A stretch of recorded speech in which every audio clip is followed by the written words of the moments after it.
어제 7시간 대치 뒤 압수수색은 이뤄졌고 국민의힘 당원 중 약 11만 명이 통일교 교인으로 확인됐습니다.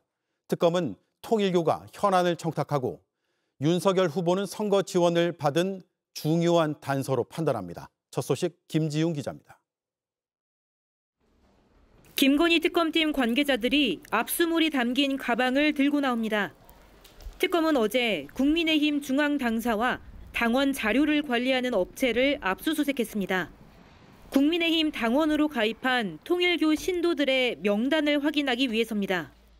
국민의힘의 반발로 7시간이 넘는 대치를 한 끝에 압수수색은 4시간 반 동안 진행됐습니다.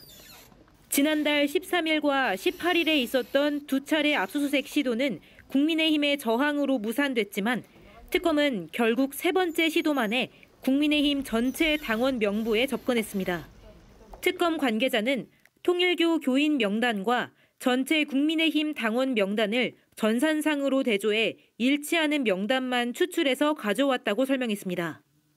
국민의힘 당원 500만 명의 명단과 통일교 신도 120만 명의 명단을 대조하는 방식을 선택한 겁니다. 이름뿐 아니라 생년월일 등 개인을 식별할 수 있는 정보들을 활용해 정확성을 높였습니다. 그 결과 11만 명에 달하는 통일교 신도가 국민의힘 당원으로 가입됐던 사실을 확인했습니다. 특검은 11만 명 중에 통일교 지휘부의 지시에 따라 당원으로 가입한 신도들이 몇 명인지 분석하고 있습니다. 특검은 통일교가 현안 해결을 목적으로 신도들을 국민의힘 당원으로 가입시켜 정치에 관여한 것으로 보고 있습니다. 우선 2023년 전당대회와 관련해 정당법 위반 혐의를 적용했지만 지난 대선 때도 통일교가 신도들을 동원해 당시 윤석열 후보를 조직적으로 도왔는지도 확인하고 있습니다. JTBC 김지윤입니다. 네, 이로써 2022년 대선 때 통일교가 조직적으로 윤석열 후보를 지원했다는 의혹은 더 짙어지게 됐습니다. 앞서 JTBC 보도로 알려진 녹취 속 대화와 맞닿는 내용이기도 합니다. 그해 대선 직후 통일교 측은 교회와 학교, 조직, 기업체까지 동원한 것은 처음이라고 말했습니다. 김건희 씨는 너무 감사하다고 답했습니다. 특검은 통일교의 개입이 이듬해 국민의힘 전당대회로 이어졌는지까지 의심합니다. 이어서 연지환 기자입니다. 2022년 3월 30일 통일교 윤영호 전 본부장은 김건희 씨와 직접 통화를 했습니다. 대선이 끝나고 3주쯤 지나서였습니다. 윤 전 본부장은 교회뿐만 아니라 학교, 대한민국 조직, 기업체까지 동원한 것은 처음이라고 말합니다. 그러자 김건희 씨는 윤 전 본부장을 가리켜 선생님이라고 부르며 너무 감사하다고 합니다. 이런 대화는 또 있었습니다. 2022년 7월 15일 통화에서 김건희 씨는 윤 전 본부장에게 선거 때도 많이 도와주셨다라며 조금만 더 도와달라고도 말했습니다. 통일교가 인적 자원을 동원해 윤석열 전 대통령의 대선을 도왔다는 것을 김건희 씨도 공유하고 있었던 겁니다. 윤 전 본부장은 직접적으로 조직 지원을 언급하기도 했습니다. 권성동 의원을 처음 만난 다음 날인 2021년 12월 30일 권 의원이 먼저 조건을 수용하면 1. 표수, 2. 조직, 3. 재정을 지원한다는 문자를 윤정로 전 세계일보 부회장에게 보냈습니다. 하지만 특검은 사건 관련자들의 대화만으로는 통일교의 조직적인 정치 개입을 명확히 입증할 수 없다고 판단했습니다. 이런 상황에서 11만 명에 달하는 통일교 신도들이 국민의힘 당원에 가입했던 것으로 드러나면서 특검 수사에 더 힘이 실리게 됐습니다.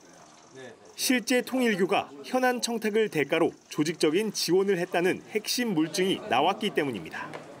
특검은 통일교의 개입이 대선 전부터 시작해 당대표를 뽑는 국민의힘 전당대회 등으로 이어진 것으로 보고 있습니다. JTBC 연지환입니다. 2022년 대선 직후 윤영호 전 통일교 세계본부장은 교단 행사에서 윤석열 당선인을 독대했다고 주장했습니다. 제가 3월 22일 날 대통령을 뵀습니다. 1시간 독대를 했습니다. 많은 얘기가 있었습니다. 이를 놓고 통일교가 대선에서 윤 전 대통령을 돕기 위해 조직적으로 움직인 것 아니냐는 의혹이 제기됐습니다.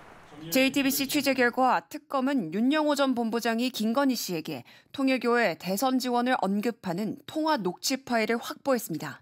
두 사람이 통화한 건 2022년 3월 30일로 윤 전 대통령이 대선에서 당선된 지 3주 지난 시점입니다. 통화는 뒷자리가 8563으로 끝나는 건희2 번호로 이루어졌습니다.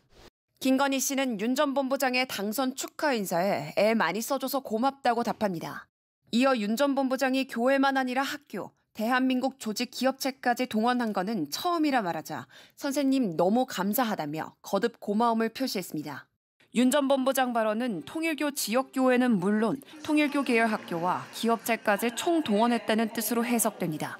통일교 측이 윤 전 대통령을 지원한 의혹은 그동안 여러 차례 제기됐지만 김건희 씨에게 조직을 총동원해 도왔다고 직접 알리고 김 씨도 이에 호응하는 통화 녹취가 나온 건 처음입니다.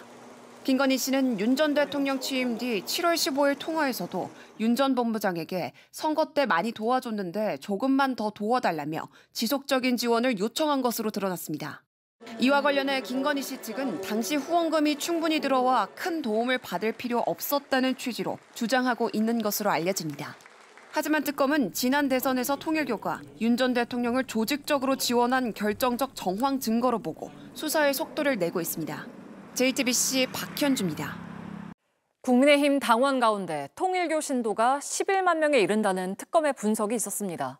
그런데 이 가운데 10,000명은 2023년 전당대회 직전 권성동 의원을 조직적으로 지원하기 위해서 한꺼번에 입당한 것으로 특검은 의심하고 있습니다. 당시 권 의원이 출마하지 않자 김기현 의원으로 지원 대상을 바꾼 정황도 포착됐습니다. 김휘란 기자입니다. 김건희 특검은 지난 18일 국민의힘 당원관리업체를 압수수색해 당원 중 통일교 신도가 11만 명이라는 사실을 확인했습니다. 압수수색 영장에 적시된 기간은 대표를 뽑는 전당대회 기간인 2022년 10월부터 2023년 3월, 그리고 총선이 치러진 지난해 1월에서 4월 사이입니다. 특검은 통일교가 당시 당대표 출마설이 돌던 권성동 의원을 지원하기 위해 신도 1만 명을 집중적으로 입당시키려 했고, 권 의원이 돌연 불출마를 선언하자 지원 상대를 김기현 의원으로 바꾼 정황을 포착했습니다. 건진법사는 전당대회를 2주 앞두고 윤석열 대선 캠프 네트워크 본부에서 함께 일한 김영준 당시 오사카 총영사에게 김기현 당대표 만들려고 대통령실에서 각 조직들 용산에서 밥 먹여가며 했다. 3만에서 6만 표가 걸린 일이니 보건복지부 장관의 통일교 축사를 성사시켜야 한다는 문자를 보냅니다. 대통령실 강승규 시민사회 수석에게 말해야 한다면 지시하라 하겠다는 내용도 포함되어 있습니다. 특정인의 당선을 위해 대통령실과 건진법사, 통일교가 조직적으로 움직였다고 볼 수 있는 정황입니다. 특검은 이렇게 입당한 통일교 신도들이 전당대회 투표권이 있는 책임당원 자격을 갖췄는지도 분석 중입니다. 당시는 당원투표 70%, 여론조사 30%이던 전당대회 룰이 당원투표 100%로 바뀌면서 당원 확보를 놓고 치열한 경쟁이 있던 시점이었습니다. JTBC 김희란입니다.